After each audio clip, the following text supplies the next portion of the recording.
Hi, how are you? I'm very good. Have you had a nice week? Oh, okay. What kind of books were you reading? Oh, online fiction.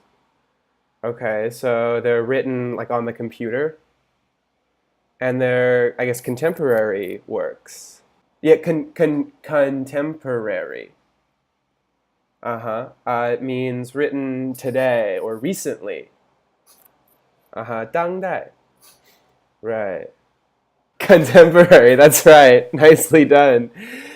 Okay, that's great. So today, we're going to talk about some other modern fiction from the 1920s and 30s. One of my favorite Chinese authors. I'm sure you've heard of Lao Shuo.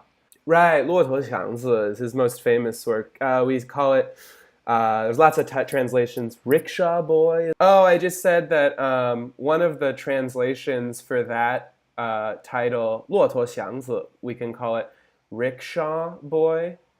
Right, rickshaw. So a rickshaw, do you remember in the 1930s in Beijing, there were those carts where people would pull people on carts throughout the street to, yeah.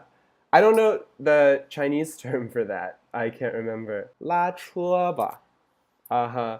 Yeah, that's his books. I've done a lot of work on some of his earlier uh, uh, uh, works. So some things that he was writing before he wrote Rickshaw Boy, 骆驼祥子.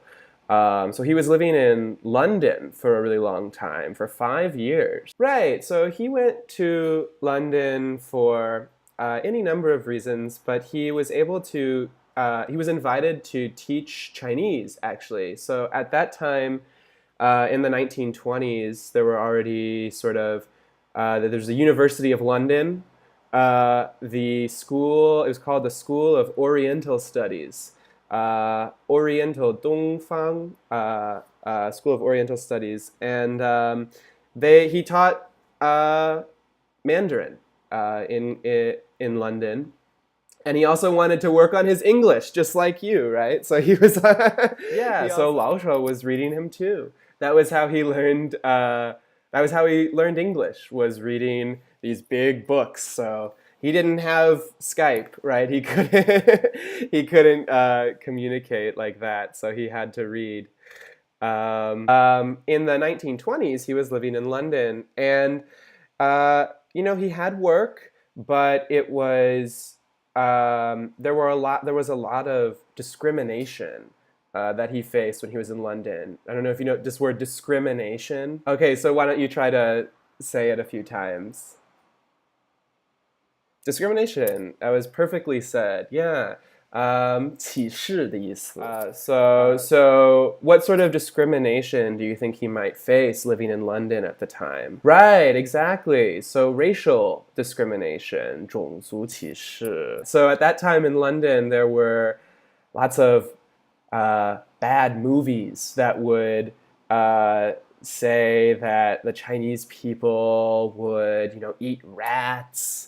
And they were, yeah, and they were very stinky, and they had strange foods, and they were bad people. Well, it's different. I think it's different. But I hope that you haven't had an experience like he had when he was there.